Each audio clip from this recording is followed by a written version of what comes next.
Hi, everyone. Welcome to the last Redwire Tech Talk and Happy Hour. It is National Beer Day today, so grab your drinks for a great conversation around future space architectures. Today we have moderating Austin Jordan, our Vice President of National Security Space, and retired NASA astronaut, astrophysicist John, I'm gonna butcher this, Grunsfeld. Anyway, I'll hand it over to Austin. All right, thank you, Terry. All right, we are going to have some fun. We have an exciting topic. We are talking in-space servicing, assembly, and manufacturing, and I'm joined by a legend and a legend in the making. I'm here with John Grunsfeld, who is a 5-time shuttle mission astronaut, astrophysicist. The list goes on and on. Former Associate Administrator of NASA SMD, and Juli Lawless, who is a badass in her own right, Vice President of National Security Space here at Redwire. We're going to kind of keep this open-ended. We ask that you ask us questions at the end. We'll save a little bit of time. But we really want to talk today about the opportunities that exist. We're talking future space architectures, but really with a specific focus on ISAM capabilities. The White House OSTP office published a national strategy earlier this week, which I think is really putting a lot of critical focus on ISAM capabilities. So let's talk about opportunities. Let's talk about risks. Let's talk about the changing landscape. There's been a lot prophesied, a lot of benefits prophesied about ISAM capabilities and how that impacts our national space architecture. John, I want to start with you on the civil side specifically. What are kind of some of the areas of focus? What do you see as the changing landscape on the horizon for civil space when it comes to ISAM? Well, first of all, thanks so much for inviting me up on the stage. It's been fun talking to all the Redwire folks.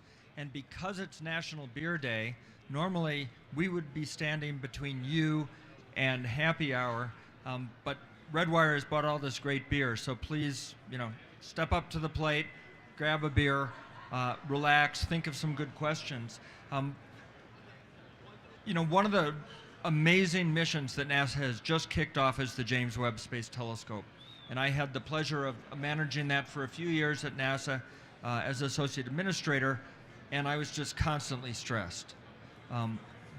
It's working beautifully. This summer we'll get some amazing images. I'm hoping that it takes the mantle of, the amazing story that the Hubble Space Telescope has told us about the universe and extend that, and we'll all be telling stories about, the Webb telescope and what it discovered. But there was no guarantee we were going to get out to Ursa L2 without some kind of major problems. It's, hundreds of single-point failures, very complex, all because we had to fold the thing up like a transformer, crumple up the sunshade like origami, and then hope that it worked, because a lot of the testing we could not do on Earth. And so to me, one of the really big promises is the ability to assemble a future telescope in space. Now, I did 3 missions to the Hubble Space Telescope. For me, ISAM is just the normal way of doing business with humans. But one of the lessons learned from the Hubble is, I think, in future observatories and future science missions, we should make it so easy to assemble that even a robot can do it. And that's capable. You can't walk around this exhibit hall or the South Exhibit Hall and not see a lot of robotics, space robotics. And it's not new. We assembled the International Space Station using robotics. We serviced the International Space Station using robotics controlled from the ground. And so this is not really new, but for the first time, the White House has developed a strategy that says, we should all be using and considering ISAM technology in space assembly and manufacturing in future programs.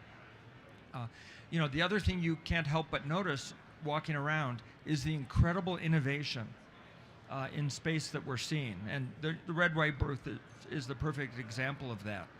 Doing 3D printing in space, which will be, hopefully in about a year and a half or so. Things that, 10 years ago, when I got my first 3D printer at home, I assume you all have 3D printers at home, that really inspired me that at some point on a future space station, we will have a replicator where you'll walk up to it and say, Earl Grey hot, and a cup will be printed, water will pour in, and you'll have Earl Grey tea. I mean, that's exciting from an exploration perspective. Space-based telescopes assembled, manufactured in space. But I have to imagine there are also concepts on the national security DoD side that are also looking to take advantage of ISAM capabilities. If NASA is looking to increase scientific output, persistent platforms, extensible architectures, Juli, can you talk about what the national security space community is looking at as these new capabilities are coming online, as the advent of these new advanced technologies are starting to mature? How is the DoD and national security community looking at those? Yeah, absolutely. So as you mentioned, the ISAM document that came out this week just showed, support and structure for what we want to do in national security space as far as ISAM and on-orbit servicing, assembly, and manufacturing goes. And as John said, robotics are not new. Some of these concepts, servicing is not new, but with humans in the loop. But national security space really wants to move into a more autonomous and autonomy operations, right? So that actually enables to do more capabilities. It also enables us to go to different regimes and different orbits that we just can't send humans to, and or it's way too expensive to send humans, right? So what kind of future architectures that enables when it's all autonomous, when things can deploy themselves, when they can manufacture themselves, what kind of new sensors, apertures, things like that, and also responsiveness and resiliency. So instead of replacing entire exquisite, expensive national security space assets, can we repair them? Can we have them do a tech refresh on themselves? Things, those type of capabilities that ISAM really does enable for national security space. Yeah, let me just talk about some of the similarities there, because I've got the Hubble Space Telescope patch on my shoulder. We're in this month, the 24th, we will celebrate 32 years of the Hubble Space Telescope on orbit. And there's two features there. One, the reason the Hubble is such an incredible telescope in space is because 5 times we were able to go up and bring in new scientific instruments. So the Hubble is still state of the art. The telescope itself doesn't really age all that much. Things break, we fix them. But by putting in new capabilities, we've been able to extend its life. And, Juli knows more than I do, but the Hubble isn't the only telescope in space that looks like Hubble. That's a really old program. But imagine if instead of sending up new multi-billion-dollar telescopes, you could put in the sensors that would make it state-of-the-art again.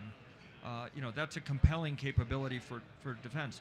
But in a much larger context, I think of it this way, and I want humans to go to Mars, and we're not going to be able to send supplies up the way we can on the space station. So you think about, what is always the saying that people say, but they don't walk the walk, which is amateurs talk strategy, professionals talk logistics. And hopefully I see a lot of head nods there from the 3 people who are actually listening, and I appreciate that. Thank you. So space logistics is a big part of it, and that's kind of incorporated into an in-space servicing and manufacturing, in that servicing often requires a level of modularity that allows you then to have the logistics chain.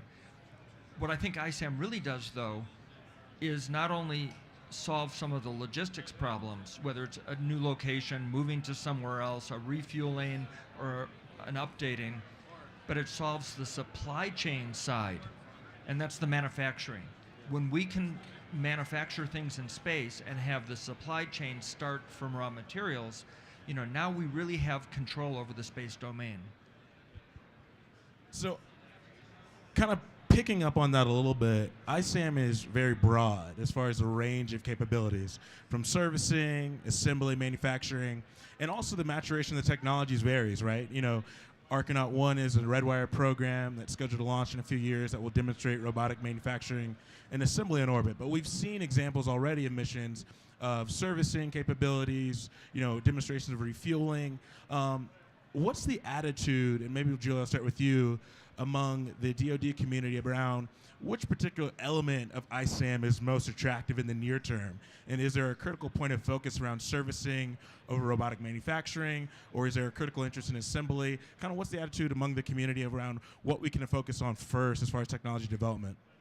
Yeah, absolutely. So I think it's no secret that DoD is investing in servicing first. We have a lot of very expensive, long lead, important, critical assets in space that they don't last forever, right? And they do need to be refueled, and they do need to be serviced. And so we're seeing investments from DoD and Space Force on refueling. Also in partnership with industry, we have some amazing people at this conference that are doing, really focusing on that refueling aspect. But refueling is servicing is more than just refueling, right? There is certain types of computers that need to be serviced, or solar arrays, right? So if you think of it that way in more of a component level, we will get to that. But right now there's a lot of focus on refueling and servicing. I think the next one we see coming down the line will definitely be assembly. As we see the need for larger apertures and larger structures, Spider is a really popular, or a really famous program that the DoD is investing in, that AFRL is working on, and it's going to be an extremely large space-based power beaming. And you can't, you're going to probably need to assemble and or creatively manufacture certain components of that in order to get to those 100-meter by 100-meter apertures, right? So I think assembly will definitely be coming down the line next. And as you get to these larger structures, you need more stability. You need, you can use manufacturing for that. So then I think manufacturing will come in there. And I think, especially as we go to different locations and, the moon and Mars and beyond, and Space Force is absolutely going to invest in manufacturing. But yeah, I think it is in the order of ISAM. I think servicing first, assembly second, and manufacturing next. But it is something that we all need to be investing in now in order for the TRL to be where it is, or where it needs to be when we're ready to operationalize it. Do we have any 2001: A Space Odyssey fans out there? Anybody remember that movie? Okay. A couple. Well, after the ape scene and all of that, and the ape throws the bone up in the air, and we actually go to space. That was Stanley Kubrick and Arthur C. Clarke's vision of what space would look like. And those opening scenes have refueling tankers and, of course, the circular space station that's being assembled in space. That was our vision in the 1960s. Here we are, 2022. We do have a space station. We did have not a Pan Am Clipper, but we had the incredible space shuttle.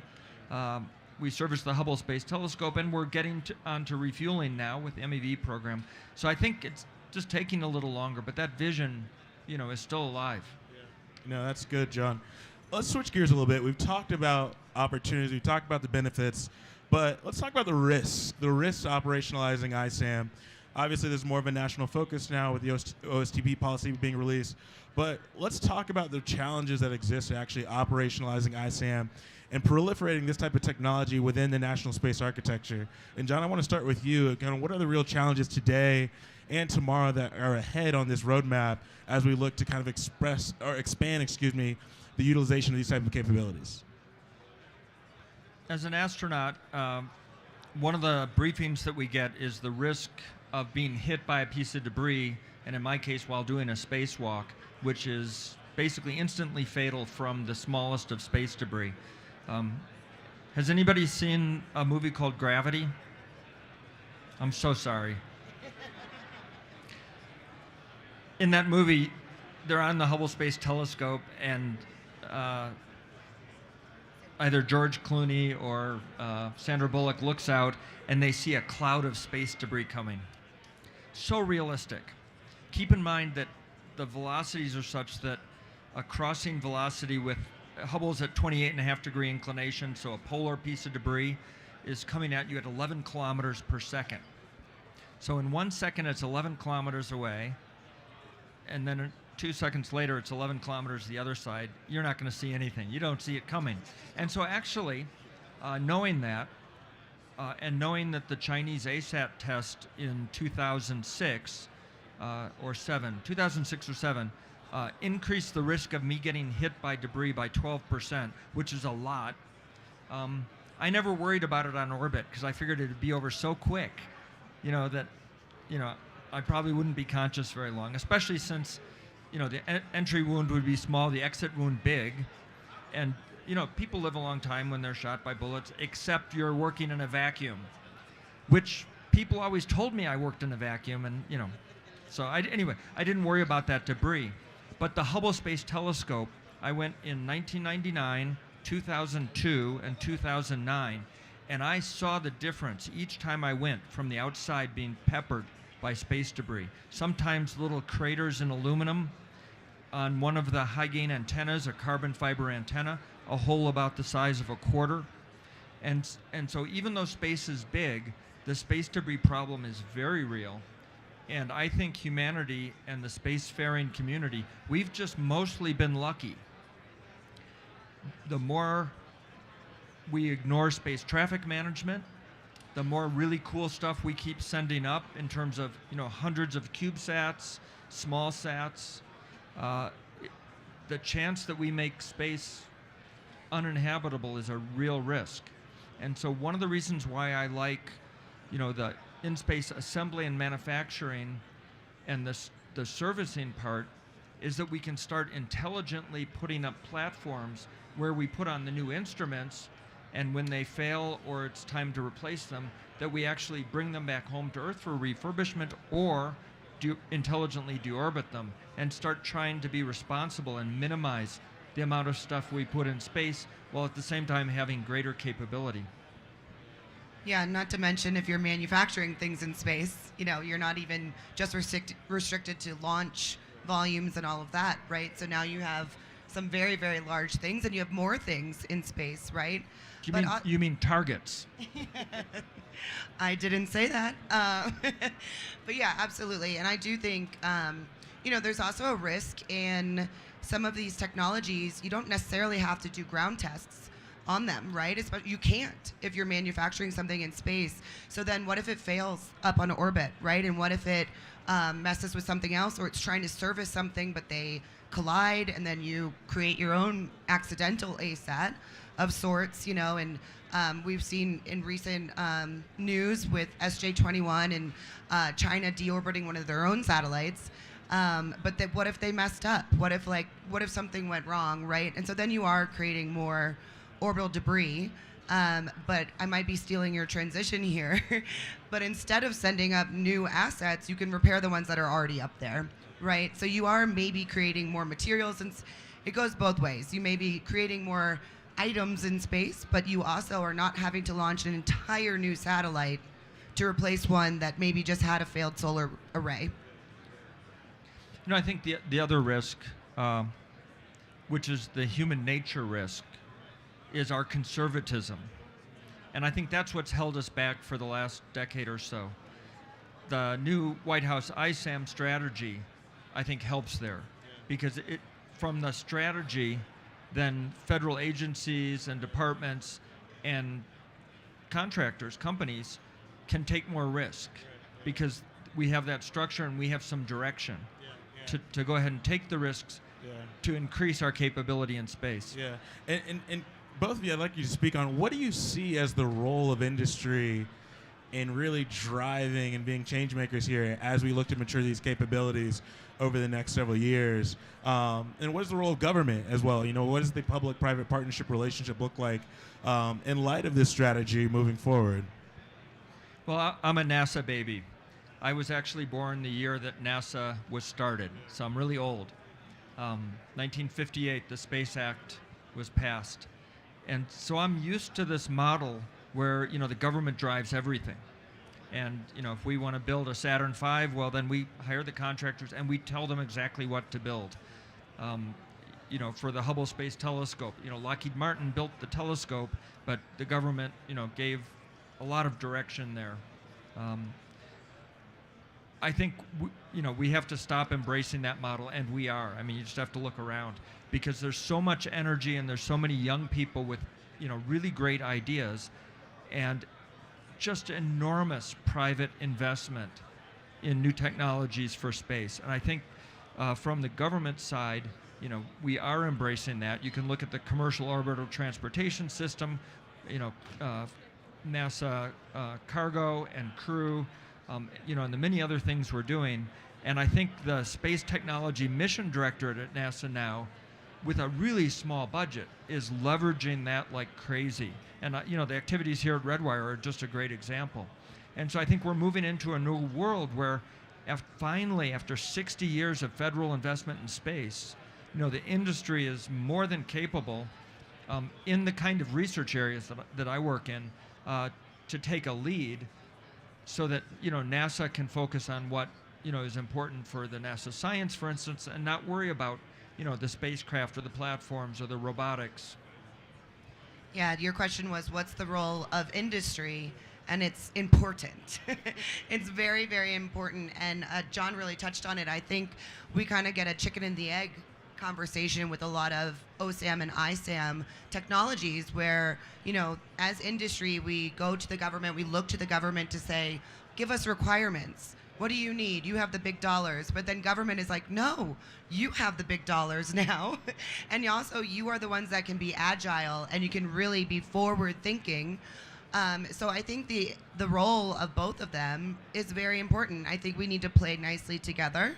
I think we need to leverage each other's strengths and weaknesses, take advantage of industry investments that we have, and enthusiasm and agility, but also make sure that for national security space purposes, we're listening to the government, we're listening to the mission, and we're doing what is best for the nation and the world, ultimately, because orbital debris and space is an international game and galactical game. But yeah, I think both really need to work together to make sure that we're moving in the right direction, but also we're moving fast enough in that direction. I think the one thing to add that I think would be useful is to have better conversations between established contractors and industry, emergent space industries, and the government on norms and standards. If we want our servicing to be and assembly to be interoperable, I think we don't want to stifle innovation, but we should come up with some standards. Yeah, and that's good, and that's actually addressed in that national strategy as well. There's a big area of focus there.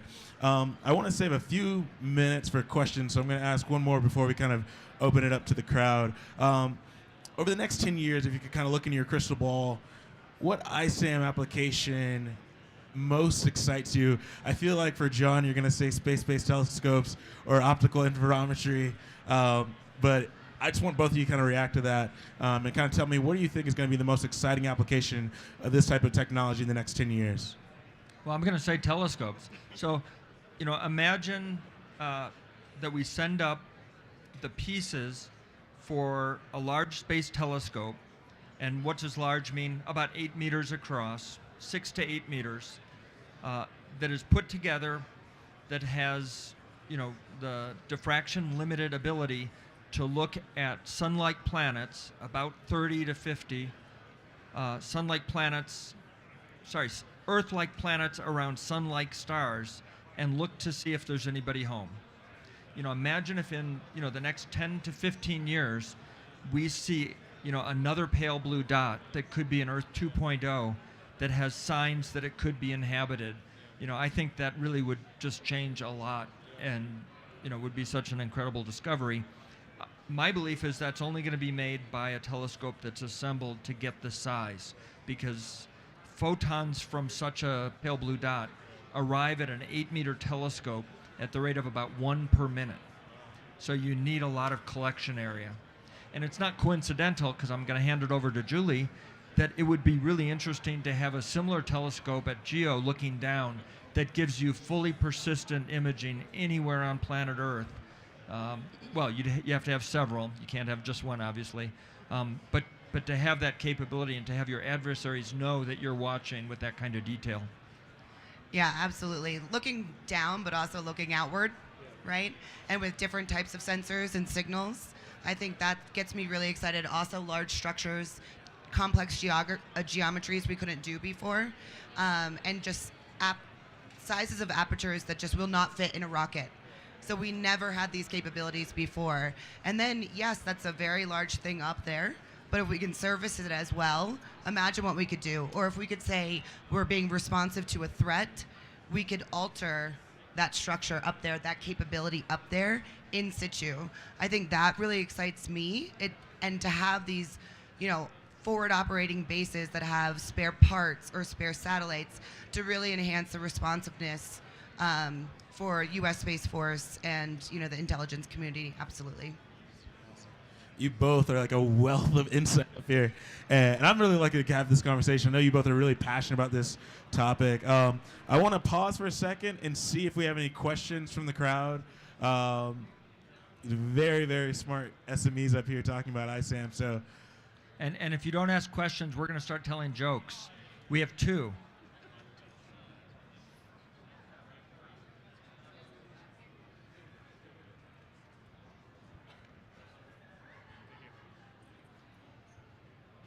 There's a lot of people here today. With companies like SpaceX introducing upwards of 40,000 satellites for internet services, do you see, space debris is going to be a bigger issue down the road here. Do you see any programs in sight that will hopefully take care of space debris? So the question was with, the many companies, and you mentioned one, SpaceX, I've heard of them, putting up, tens of thousands of low Earth orbit satellites for low latency internet around the world. Do we see a role for companies that might go up and remove like dead satellites, which are potential space debris? And in fact, there is a company here called Astroscale, whose sole function, it's an emerging company. Their philosophy is to build that capability in the future. And there are companies that are starting to build little space tugs, CubeSat type space tugs for that purpose. And it's a really, that's a deep question, because if you think about a constellation, between Amazon Kuiper, SpaceX Starlink, the Chinese constellation, and a couple of others, we're talking about 100,000 satellites. A huge order and a magnitude and a half greater than all the history's satellites. If you think about, ISO 9001, 2015, quality control, and all these, weird things that we think about, if you can build satellites with a 99.9% reliability, that's really high. That's higher than really anybody's ever achieved. But now if you talk about tens of thousands of satellites, we're talking about dozens or hundreds of dead satellites once they get to orbit even. And so, what are we going to do with those? Well, the good news is it's LEO. So over the course of, 10 years or so, most of them will deorbit themselves. But once you start getting collisions and some high energy, kicks up to higher altitudes, if we don't do something, as you suggest, Andrew, to remove those satellites, and we get a cloud of space debris surrounding the Earth, now we're talking about thousands of years to clear it all out. So we just can't allow that to happen. So there have to be companies, and the ISAM type of infrastructure that hopefully we can all create inherently enables the technology to do that. The maneuvering at will, if you can refuel, now you can maneuver at will, and then you can go to those dead satellites before they become thousands of pieces of debris, and hopefully grab it, move it down so that it'll deorbit quickly, and then you can go back up and grab another dead satellite. And that already happens in GEO with this MEV capability, or can happen. Usually you reserve fuel, so at end of life you send it to a graveyard orbit so that the GEO constellation has those slots available. We just need to extend that same responsibility to LEO. And I'm sure that they're going to be successful, profitable companies whose job is garbage cleanup. I mean, that's a respectable job in space, I'll tell you.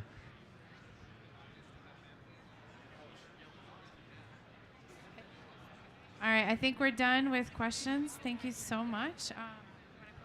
I will. First off, I want to thank our esteemed panelists, John and Juli. John, do you want to tell your final joke before we get out of here? Oh, rats. Oh, the beer is gone. All right, two hydrogen atoms walk into a bar. So you know any joke that starts with two hydrogen atoms walking into a bar comes from an MIT geeky guy.